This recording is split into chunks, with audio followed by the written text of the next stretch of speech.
Mitch, I have to make myself quite vivid to Mrs. Davidson, considering what you've told me. It's clear she thinks that her good motives raise her above the law. This was her first offense. I realize that, Mitch, but a fine is not out of the question. Without prior verbal warning? Will you talk to her?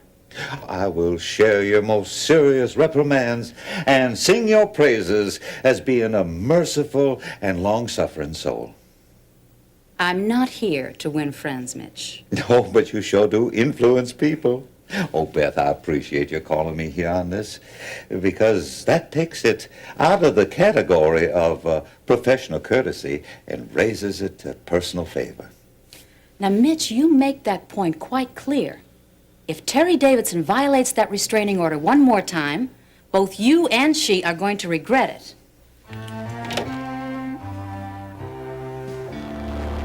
Thank you.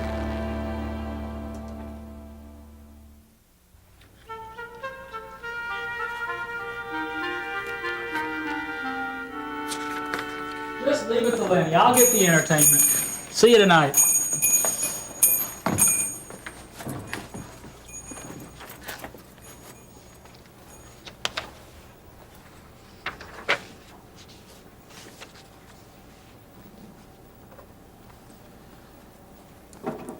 Hey, does Herbie still work here? You having a hard time finding something? Yeah. The Midnight Body House. You got any in stock? No. Oh, man. I gotta have that for a party tonight. Why don't you try a bestseller instead? What are you trying to pull, man? Nothing. By the night's party, you could be spending eternity in hell, and I'm afraid they don't do many parties there.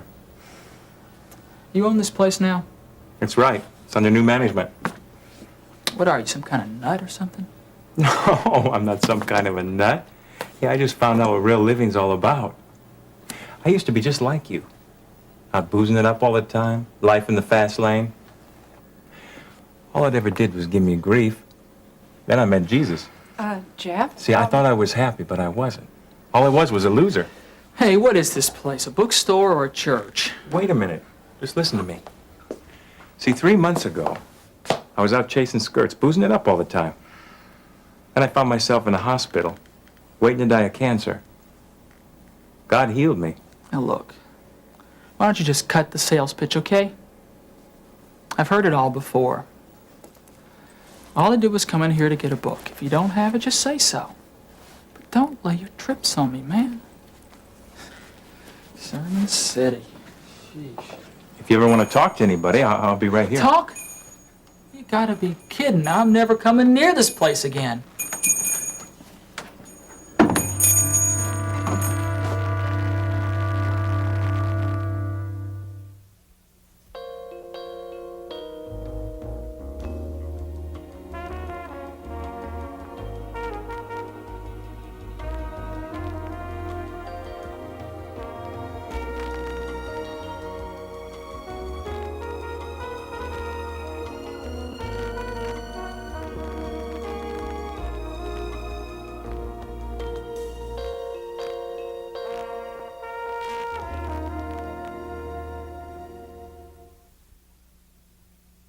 Jeff, that's the 5th customer that you've argued with this week.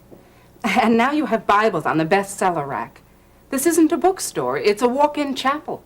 I wasn't arguing with him. I just wanted him to know the difference God's love can make. I know, honey, but if he had wanted to know, he would have asked you. No, he wouldn't. He would have kept on drinking, looking for the easy way out, just like I did. I didn't want to listen either, till God put me in a place where I had to. That's the only way he could get your attention. Well, that guy wasn't any different. How can you say that? You don't even know him. You've never even seen him before, have you? I just know, that's all. I can tell. And can you tell that we have bills to pay, that we're barely breaking even, much less making a profit? So what does that have to do with my witnessing? Plenty. When you do it during business hours and people don't come back as a result of it. Jeff, there are 2 months' bills laying back there. Honey, I can't compromise my faith just for better business. I'm not asking you to compromise anything. Yes, you are. You just said you didn't want me to tell people about the Lord. I did not say that. Who are these people that are coming in here? Customers or converts? Well, both. All right, Jeff. Let's just think this through. You said that the Lord gave you this bookstore. Well, we're not making a profit. Wouldn't the Lord want us to be successful? Honey, when I try to keep it inside, there's just something in there that won't let me keep it there. And when I do tell people about the love of the Lord, well, I feel like, I don't know, I feel happy. Jeff, did you feel happy when that guy walked out of here? You won't believe this, honey, but I'm glad I told him. Maybe this bookstore wasn't meant to be. I don't know. But I do know that we have to do something.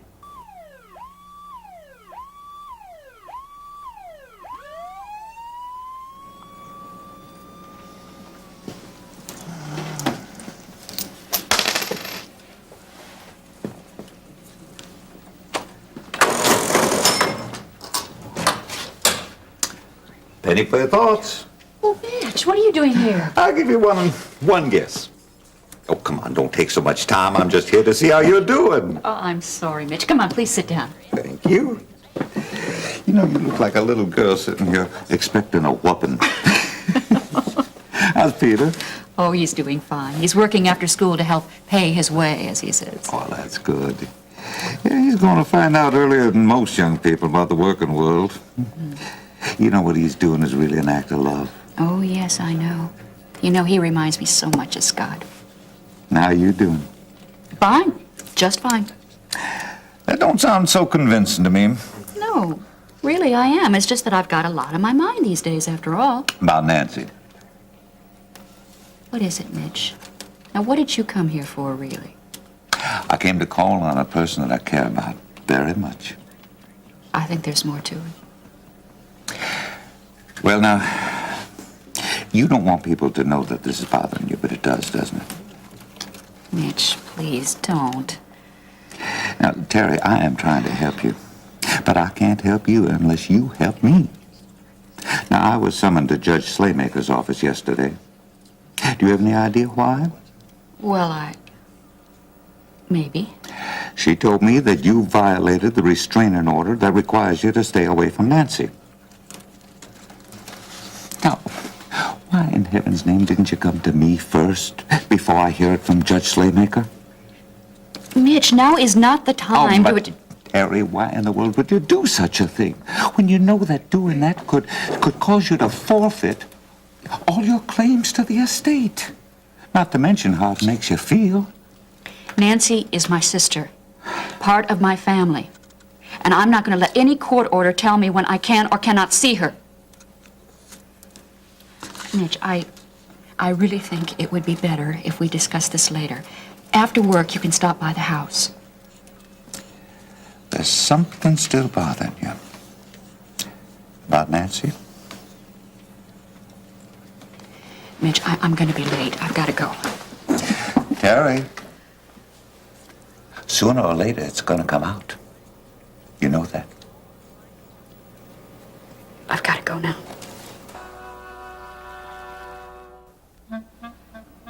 Harold, what about the will? I told you already. Well, tell me again. Why is it taking so long to settle this thing? Now, this sure does look soft. Yeah. Charles Carpenter to see you, sir. Tell him to wait. I'm still talking to Miss Lawson. But he seems to be rushing. Now, where were we? The will. Oh, yeah. Now, look, Nancy, I told you before that things like this can drag on and on for months, even years. Hey, it's nice jewelry you got there.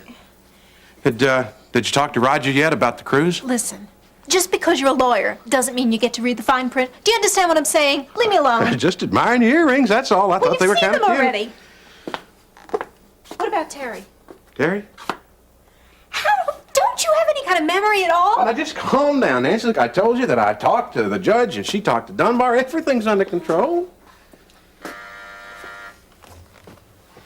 Yes. Sorry, Mr. Webster, but Mr. Carpenter says he can't wait any longer. Oh, is that so? Well, you can tell him he can park his fat... Harold, thanks, I'm going, okay? You handled my angelic sister wonderfully, okay? But just keep me in Let me touch. help you with this here. Look, listen, why don't I come by your place tonight and we can talk out a number of things? Look, I'm talking about business, okay? So am I. Hello, Miss Lawson. Mr. Carpenter, how are you? Have you been well? Fine, and you? Yeah, look, Charles, couldn't this have waited? I'm fine, thank you. No, it couldn't have. I have something very important to discuss with you, Harold. Look, I'll talk to you later, Miss Lawson. Now, there is some hot tamale. I beg your pardon? That Lawson woman. Everything about her makes me sizzle. You know, Harold, I didn't come over here to hear what makes you sizzle. Don't knock it if you haven't tried it. Now, what is it that couldn't wait? I've got a problem. Oh, and you want me to help you do something about it, huh? Well, obviously. Okay. Shoot. Yesterday afternoon, 3 of my biggest investors came over to see me. One of them was Vince Cardello. Cardello? Mm-hmm. What did he want? They coerced me into giving them 51% of Hollister Square. And you gave in? Charles, you didn't call me. Harold, I had no choice. They threatened to withdraw their investment. Now, what chance would we have if they did that? Oh, what chance are you gonna have with them? I'm the businessman, you're the lawyer. Oh, yeah. And what do you expect me to do now that you have gotten yourself into this mess? I expect you to get me out of it. Fix it. Find a loophole. Anything you can. But do it, and do it fast. Because if you don't, we stand a very good chance of losing our fair share of the profits. And that, my young friend, is guaranteed.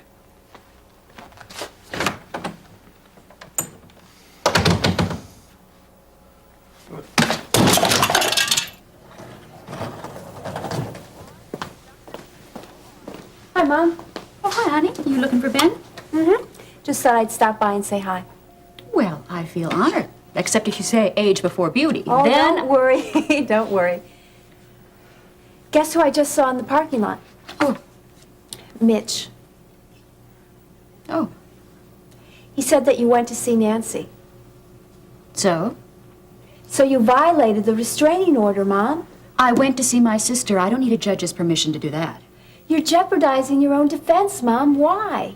Lori, please. This is between Nancy and me. Nobody else. Nobody else, huh? She's suing me and Peter, too, remember? What's this hunch that Mitch is checking on? Hunch? I don't know what you're talking about. Yeah, he said he had a hunch about Nancy. Mitch said that. Yeah, he said he was checking on it today. Well, I have no idea, Lori. Mom, why are you being so secretive about all this? You shouldn't have gone to see her. There's a restraining order. What I did has nothing to do with legal battles. It has everything to do with family loyalty. All right. Then let's be loyal. We need to trust each other, Mom. Especially now. Look, I've got to be in OR in 2 minutes. I think maybe you can find Ben in the North Wing. Mom, wait! Mom!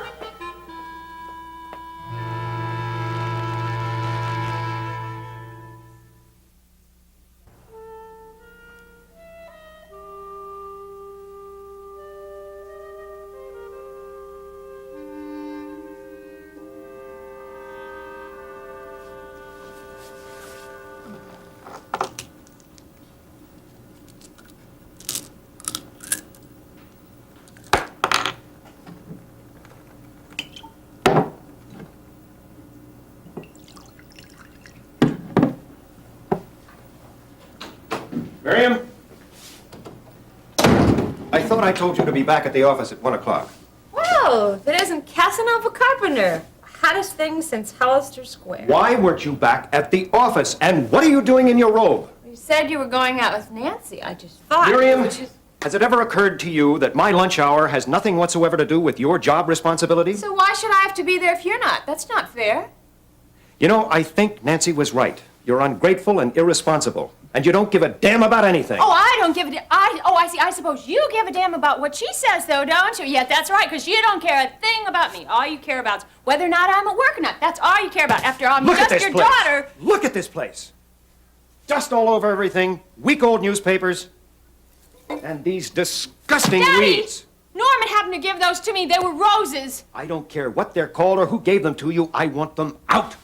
You don't do anything at the office. You don't do anything here, certainly. The least you could do is clean up this pigsty or find somebody who can. Well, I tried. I called the agent. Well, you can call out the National Guard if you want to. I don't care. But I want this out by the weekend. Or else. Come on, Daddy. Miriam, I mean it.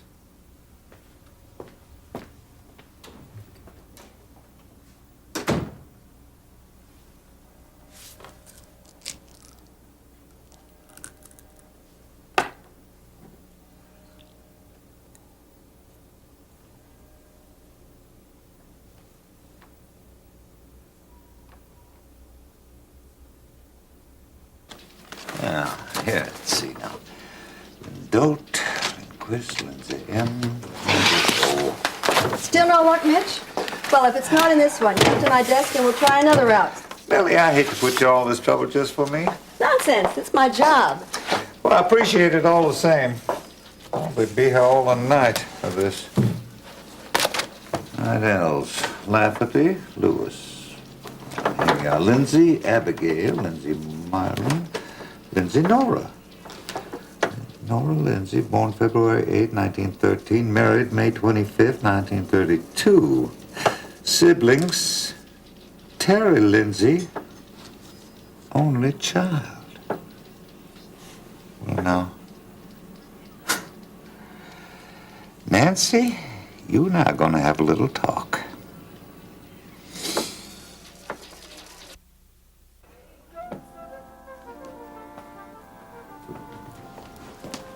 Nurse?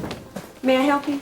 Yeah, I'm looking for Dr. Ben Martin. I'm sorry, I just got on duty half an hour ago. I haven't seen him. Can't you page him? Are you outpatient or clinic? Neither. I'm a wife. Oh, I didn't know Ben was married. Well, now you do, so could you please page him for me? Lori, Forget the page. I already have. what are you doing here? Looking for you. I've been so busy, I haven't been in the same area for more than 5 minutes. I've been roaming the halls for over an hour. What is it? Is something wrong? No, the insurance company called, and the adjuster said that he wants to settle. It sounds really great, Ben. Well, that's good news. But look, I'm right in the middle of something, and I need to get this to talk Ben, lab right. please. Can't you spend 5 minutes with me? Lori, My feet are killing me, my head hurts, and I'm nauseous. Now will you listen to me? Okay. Excuse me, Tracy. Yes. I'm sorry. I know it seems like I'm always bugging you. But could you take this over to talk to... I promise. I know. That's what you said to me last time. Now, that was different, and you know it. Don't worry. I'll hold the troops back as long as I can. Thanks. All right. Now, you happy? You have my undivided attention. Yeah, I'm very happy. Ben, I've been waiting for this all day.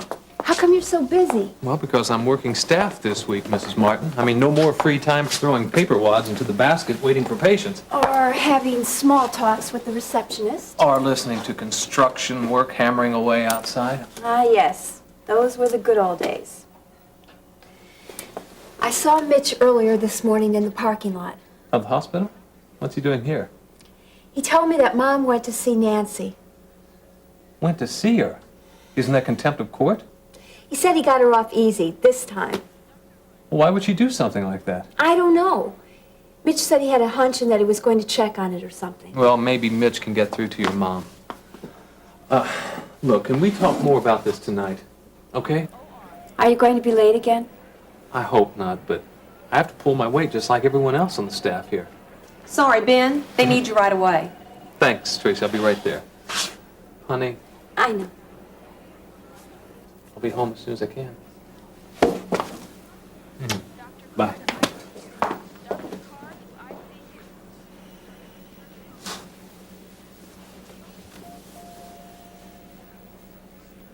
La la la la la la la La la la la la la la la la la la la. Dun, dun, dun, dun. La la la la. La la la la la la la la la la. Dun, dun, da, da, da. La la la la la la la la la la. La la la la la. La la la la. Okay. La la la. Just a minute.